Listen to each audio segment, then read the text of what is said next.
After Annabella and Peppa left the house, they drove to Graham's Corporation, one of the biggest companies in Longbourn. The Graham's family owned the company, which specialized in textiles and real estate. Annabella sat quietly in the passenger seat, lost in thought.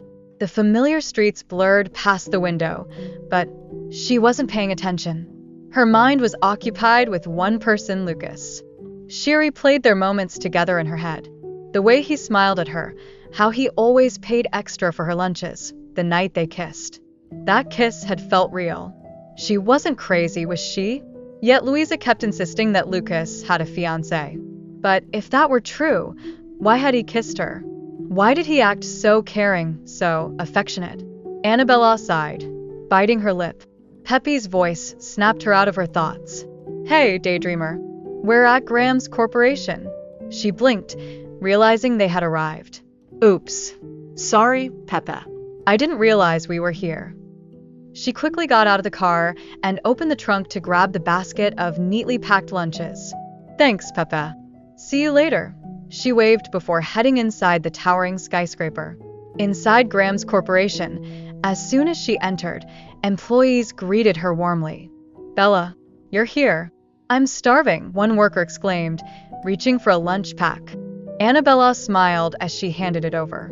Another employee glanced at her outfit and grinned. You look great today. That blue dress really suits you.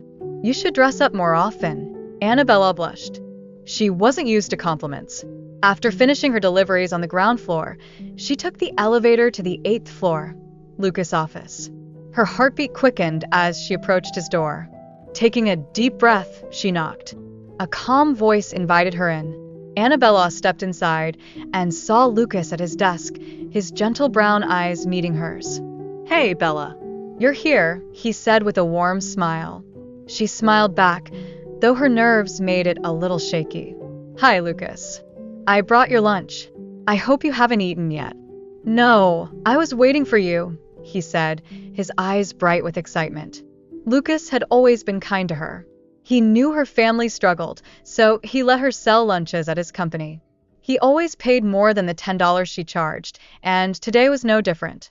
He handed her $50. Lucas, this is too much. It's just $10, Annabella protested, trying to return the extra money. No, Bella. Just think of it as supporting your business, he said with a wink. Her heart swelled. He was so perfect. How could he not see how much she cared for him? Just as she was about to thank him, the door swung open.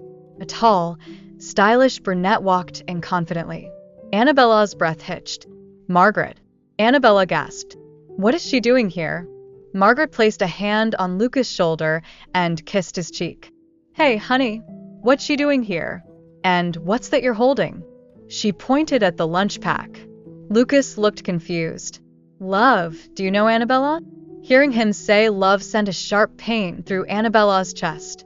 Margaret smirked. Of course I know Bella. We went to the same university. She was a charity case, just on a scholarship. How could her family afford UCLA otherwise? Annabella flinched. Memories of college bullying rushed back, Margaret and her rich friends tormenting her, making her life unbearable. Lucas frowned. Margaret, please don't be rude. Annabella is my friend. Apologize to her. Just a friend? Annabella's stomach twisted. Margaret ignored him. Babe, I came to take you out for lunch. Don't keep me waiting. She grabbed the lunch pack from Lucas' hands and tossed it into the trash. Annabella's breath caught in her throat.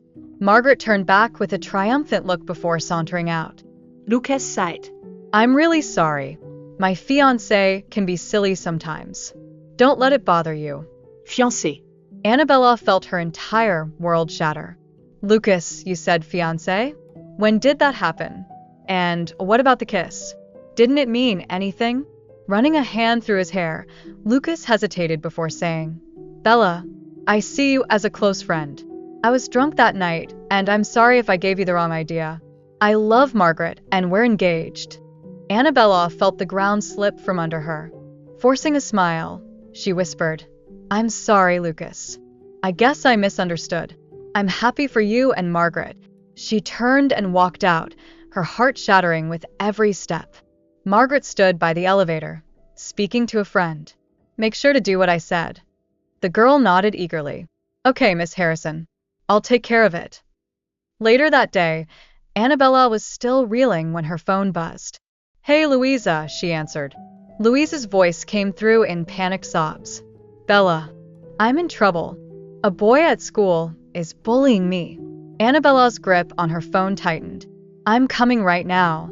She rushed outside and hailed a taxi to Longbourn Community College. When she arrived, she spotted Louisa surrounded by a group of teenage boys, one of them smirking as he reached toward her. Annabella saw red. Storming forward, she yanked the boy away and twisted his arm behind his back. If you ever touch my sister again, you'll regret it. Got it. The boy yelped. Ow. Okay. Your family is crazy, he muttered before running off. Annabella turned to Louisa, who was in tears. Did he hurt you? Louisa shook her head. No, but he tried to. Annabella pulled her into a hug. You're safe now. They walked home together, but Annabella's mind remained heavy. The next morning, Annabella woke up exhausted. She had barely slept, tossing and turning all night. She hurried to prepare her meal packs and rushed back to Graham's corporation. Something felt off. As she stepped inside, employees whispered and exchanged glances. Some looked at her with pity, others with disdain. Confused, she approached the receptionist. The woman barely looked at her as she said coldly, Miss Reese, the president wants to see you. Immediately. Annabella's stomach dropped. What's going on? She whispered. No answer. Just more whispers. Something had happened. Something bad. And she had a feeling Margaret was behind it.